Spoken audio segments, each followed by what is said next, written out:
Assalamualaikum warahmatullahi wabarakatuh. Alhamdulillah, pada kesempatan kali ini kita akan mempelajari bersama-sama hal-hal yang berkenaan dengan wudhu. Apa sih wudhu itu, syarat-syaratnya apa saja, ibadah apa saja sih yang harus berwudhu terlebih dahulu, dan fardu wudhu, sunnah wudhu, dan lain sebagainya kita akan pelajari pada kesempatan kali ini. Marilah kita mulai bersama-sama dengan membaca basmalah. Bismillahirrahmanirrahim. Semoga apa yang akan kita pelajari pada kesempatan kali ini membawa keberkahan bagi kita semuanya. Amin ya rabbal alamin. Baiklah, yang pertama yang kita pelajari adalah makna wudhu itu sendiri ataupun arti wudhu. Wudhu menurut bahasa artinya bersih dan indah. Jadi wudhu itu sendiri artinya bersih, sedangkan menurut syara artinya membersihkan anggota wudhu dengan air. Wudhu menggunakan dengan air. Kalau menggunakan debu disebutnya tayamum.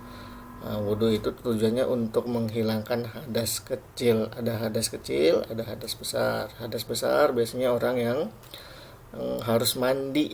Cara menghilangkan hadas besar harus mandi, sedangkan hadas kecil cukup dengan wudhu.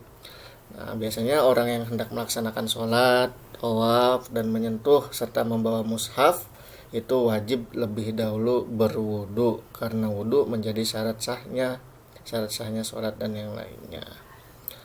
Selanjutnya fardu wudu. Nah, kita harus mengenali apa itu fardu wudu atau apa sih yang harus dibasuh ketika wudu itu.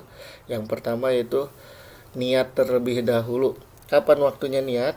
Niat dilakukan ketika kita membasuh muka, berbarengan ketika kita membasuh muka.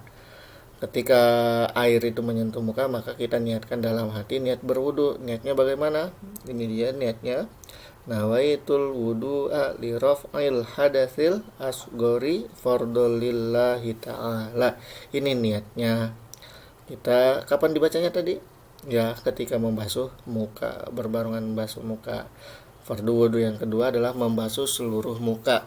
Batasannya mana? Mulai dari tumbuhnya rambut yang di kepala, bagian atas, tumbuhnya rambut yang masih muka ya, hingga bawah dagu, sampai ke bawah dagu, dan dari telinga kanan hingga telinga kiri. Ini batasannya. Ini batasannya. Dan yang ketiga adalah membasuh kedua tangan sampai siku. Keempat, mengusap sebagian rambut kepala. Dan yang kelima, membasuh kedua kaki sampai mata kaki. Dan keenam, tertib, artinya berturut-turut. Dan mendahulukan mana yang harus didahulukan, mengakhirkan apa yang harus diakhirkan.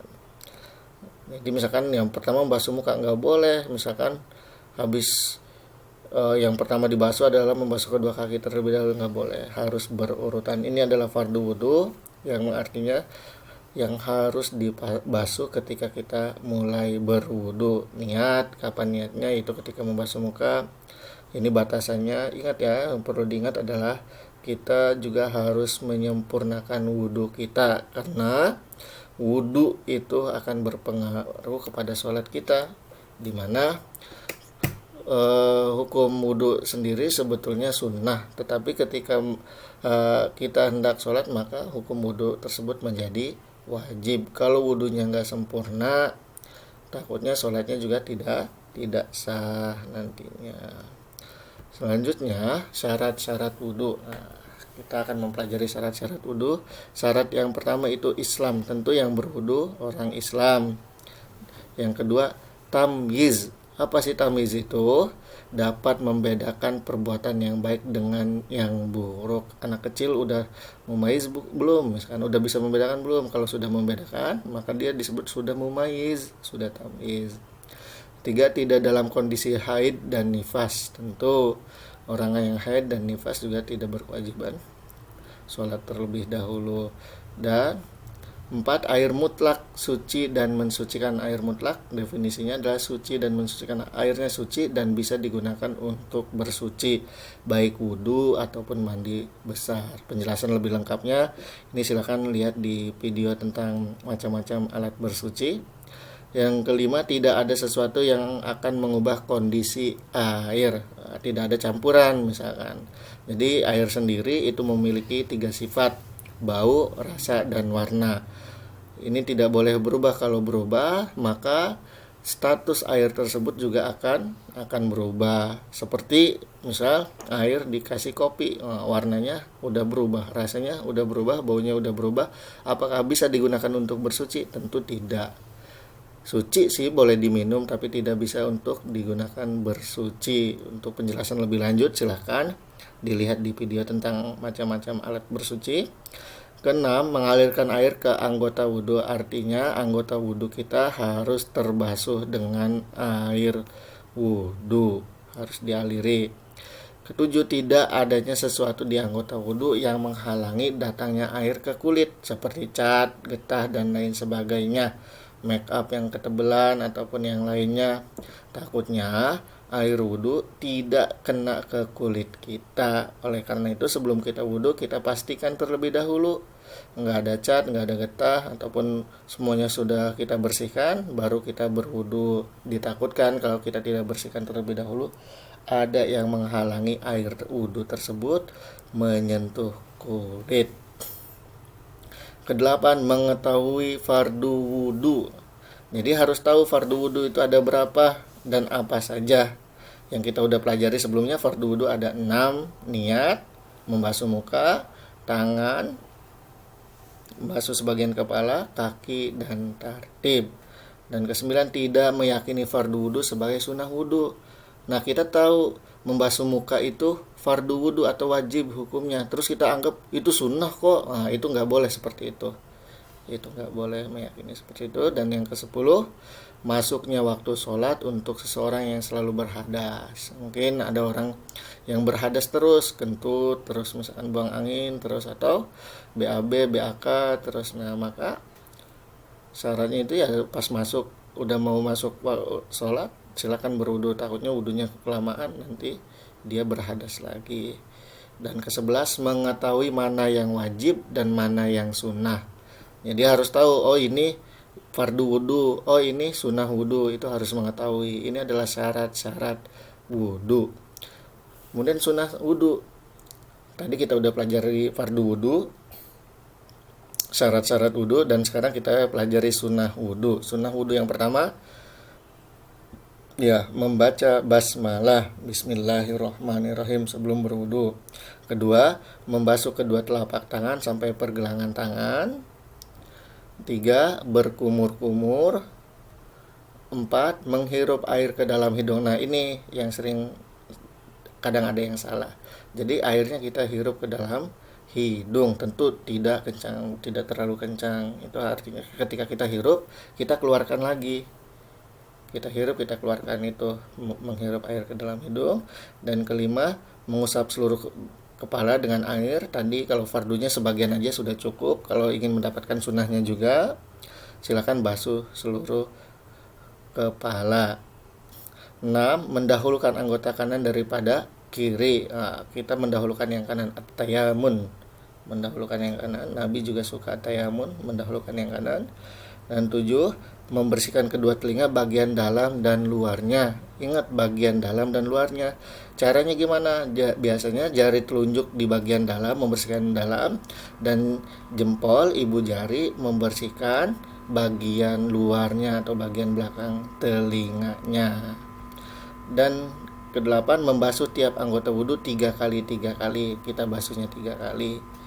9, menyela-nyela rambut dan jenggot yang tebal. Kalau kita rambutnya tebal, jenggotnya tebal, maka kita harus sela-selain memastikan bahwasanya air itu sudah menyentuh kulit kepala ataupun kulit anggota wudhu kita.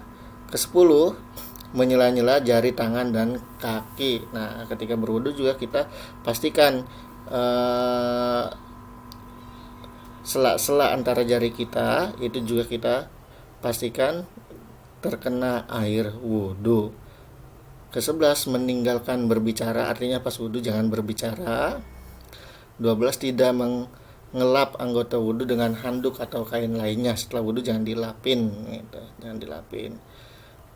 Dan ke-13, membaca doa sesudah wudhu. Ada yang hafal doanya? Nanti kita pelajari bersama-sama. Kemudian hal-hal yang membatalkan wudhu apa saja? Yang pertama, keluarnya sesuatu dari kubul dan dubur. Ada sesuatu yang keluar dari kubul dan dubur, baik BAK, BAB atau keluar angin dan lain sebagainya, maka otomatis wudhunya batal. Yang kedua, hilang akal, dia nggak sadar akibat gila, pingsan, mabuk atau tidur yang nyenyak gitu. Tiba-tiba sholatnya selesai aja, berarti dia tidurnya terlalu nyenyak dan nggak sadar, maka wudhunya juga batal. Dan ketiga, tidur yang tidak tenang. Nah, ada tidur yang tidak membatalkan wudhu, ada tidur yang membatalkan wudhu. Tidur yang membatalkan wudhu yaitu yang tadi nyenyak banget dan tidurnya nggak tenang, gerak-gerak, dan serta tidur menyandar juga, itu tidurnya menyandar pada tiang biasanya atau menyandar pada tembok belakang, itu nggak boleh, itu membatalkan wudhu. Tidur yang nggak membatalkan gimana? Tidurnya duduk tenang, diam saja, nggak gerak-gerak. Nah, tidur yang seperti itu tidak membatalkan wudhu. Dan berikutnya, bersentuhan atau tersentuh kulit antara laki-laki dan perempuan yang bukan mahramnya secara langsung tanpa penghalang. Kelima, tersentuh kemaluan baik kubul ataupun dubur, bagian depan ataupun belakang, dengan telapak tangan atau jari-jari secara langsung tanpa ada penghalang. Itu juga membatalkan wudhu. Ini 5 hal yang membatalkan wudhu. Dibolehkan untuk tidak meniga-kalikan dalam membasuh anggota wudhu dan mengerjakan sunnah-sunnah wudhu jika, jadi kita boleh nih enggak membasuhnya 3 kali dan tidak mengamalkan sunnah-sunnahnya. Hukumnya wajib kita kerjakan. Kalau wajib apa yang kita kerjakan itu meninggalkan membasuh 3 kali dan mengerjakan sunnah kalau waktu yang mepet. Misal waktu zuhur tinggal 5 menit lagi, kita belum sholat. Nah, udah wudhunya yang fardunya saja gitu. Takutnya kalau nanti waktu sholatnya sudah habis, nanti kita nggak sholat zuhurnya gitu, seperti itu. Yang kedua, karena sedikitnya air lagi susah, lagi sedikit, nah maka boleh kita mengerjakan ya yang fardu wudhunya saja, yang sunnahnya nggak kita kerjakan karena air sedang sedikit.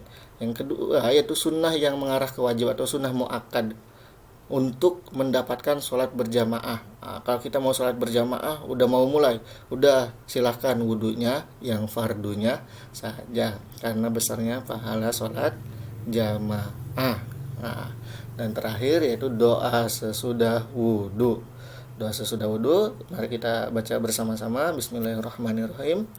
Asyhadu alla ilaha illallah wahdahu la syarikalah wa asyhadu anna muhammadan abduhu wa rasuluh. Allahumma ja'alni minat tawwabina waj'alni minal mutatahhirina waj'alni min ibadikas sholihin. Itu doa setelah wudhu. Kita sudah wudhu, kita menghadap kiblat, kemudian kita membaca doa ini. Oke, alhamdulillah, materi kita tentang berwudhu telah selesai. Mudah-mudahan apa yang kita pelajari bisa kita praktekkan dengan baik. Kalau misalkan ada pertanyaan dan ada saran dan yang lain-lainnya, jangan lupa disampaikan melalui apa? Melalui WA ataupun silakan di komen. Terima kasih, kurang lebihnya mohon maaf. Assalamualaikum warahmatullahi wabarakatuh.